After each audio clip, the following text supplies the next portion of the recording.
सीमा और राधा दोनों सगी बहनें थीं, मगर दोनों के स्वभाव में जमीन आसमान का अंतर था। राधा जहां स्वभाव से विनम्र और दरियादिल थी, वहीं सीमा एक नंबर की स्वार्थी और लालची थी। कॉलेज खत्म होने के बाद उनके माँ बाप ने उनकी शादी करने का फैसला किया। चूंकि सीमा बड़ी थी, इसलिए पहले उसकी शादी तय की गई। एक दिन घर में सीमा और राधा अपने माता पिता के साथ बैठे हुए थे। सीमा बेटा, मैंने तुम्हारे लिए एक लड़का देखा है। ये देखो, ये उसकी फोटो है। ये तो बताइए पापा कि लड़का कितना पढ़ा लिखा है, उसका घर परिवार कैसा है। मैं नहीं चाहती कि मेरी शादी किसी कम पढ़े लिखे या गरीब से हो जाए। अरे बेटा, लड़का बैंक में ऊंचे पद पर है, अच्छा खाता पीता घराना है उसका, रुपए पैसों की कोई कमी नहीं है। तो फिर ठीक है, मुझे मंजूर है ये रिश्ता। निश्चित समय पर बड़े धूमधाम से सीमा की शादी कर दी गई। चूंकि सीमा बड़ी बेटी थी, इसलिए उसके पापा ने शादी में कोई कसर नहीं छोड़ी। उन्होंने अपनी हैसियत से ज्यादा खर्च किया इस शादी पर। इसकी वजह से उन पर अच्छा खासा कर्ज भी हो गया। कुछ समय बाद राधा भी शादी के लायक हो गई। एक दिन, सुनो जी, मैंने राधा के लिए भी एक लड़का देखा है। ये लोग सीमा के ससुराल वालों जितने अमीर तो नहीं हैं, मगर शहर में उनका अपना घर और अपनी किराने की दुकान है। अपनी राधा खुश तो रहेगी ना वहां? हाँ हाँ, क्यों नहीं। चाहता तो मैं भी था कि सीमा की तरह राधा की शादी भी बड़े धूमधाम से करूं, मगर पैसे की समस्या सामने खड़ी है। कितने बड़े बड़े घरों में उसके लिए रिश्ता देखा, मगर पैसों की वजह से बात आगे नहीं बढ़ पाई। तभी राधा वहां आ जाती है। वो अपने माता पिता की सारी बातें सुन चुकी थी। आप चिंता मत करो पापा, आपने जहां मेरा रिश्ता तय किया है, मैं वहीं खुश रहूंगी। मुझे तो बस आप लोगों का आशीर्वाद चाहिए। राधा की बातें सुनकर उसके पिता को थोड़ी शांति मिली। निश्चित समय पर बड़े ही सीधे साधे तरीके से राधा की भी शादी हो गई। राधा के ससुराल में केवल उसकी सास थी, जो अक्सर बीमार रहा करती थी। राधा ने आते ही घर की सारी जिम्मेदारी अपने सर ले ली, जिससे उसकी सास को बड़ी राहत मिली।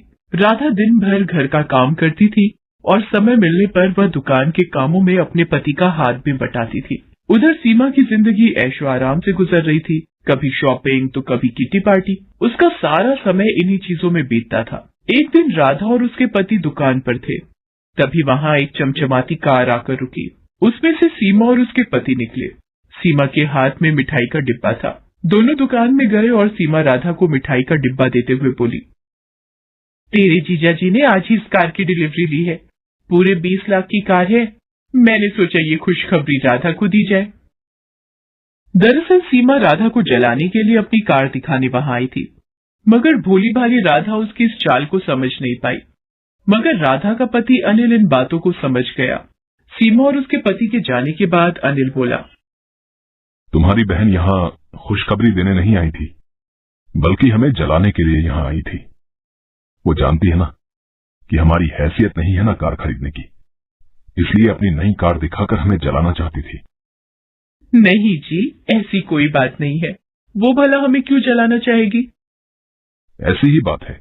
उसे पता है ना कि मैं कभी कार नहीं खरीद सकता, मामूली दुकानदार जो हूं, और उसका पति तो बैंक में बड़ा अफसर है ना। क्यों? किसने कहा कि तुम कभी कार नहीं खरीद सकते? तुम जरूर कार खरीदोगे। अरे सीमा का पति तो बैंक में नौकरी करता है। एक हिसाब से देखें तो वो बैंक का नौकर है, उसे बैंक के हिसाब से काम करना पड़ता है। मगर यहाँ तुम तो अपने मालिक हो, तो तुम जैसे चाहो अपनी मर्जी के मुताबिक काम कर सकते हो। अगर तुम ठान लो तो कुछ भी कर सकते हो। मैं हर कदम पर तुम्हारे साथ हूँ। देखना, थोड़ी ही दिनों में तुम एक कार क्या 10 कारों के मालिक बन जाओगे। उसने सारी चिंता छोड़कर जी तोड़ मेहनत करना शुरू किया। वो रोजाना सुबह 7 बजे दुकान खोलता था और देर रात 10 बजे तक दुकान पर ही रहता था।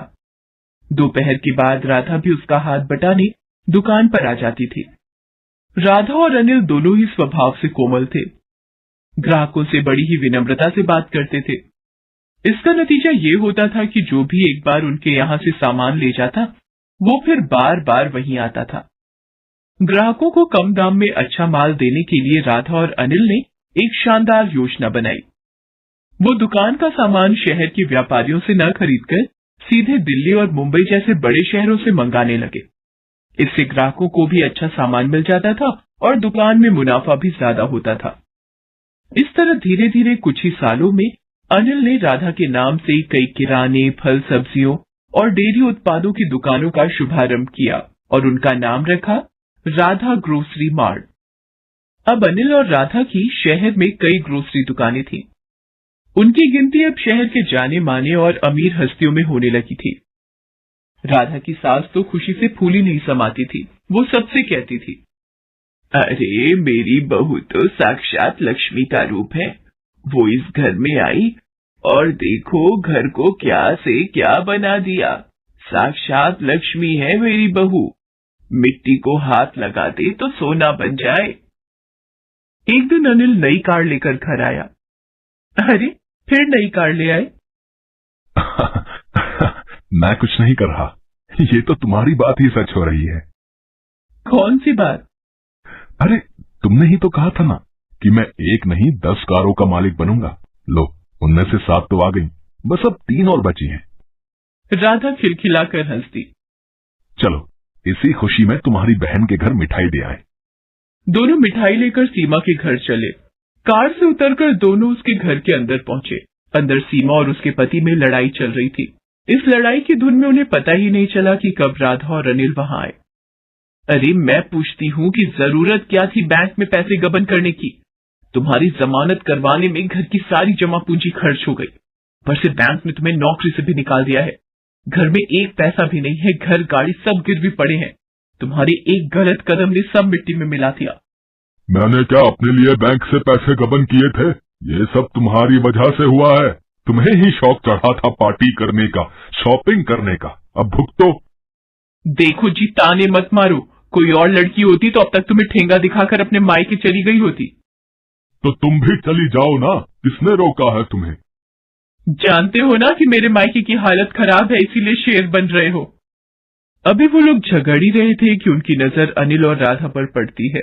सीमा रोते हुए राधा से लिपट जाती है।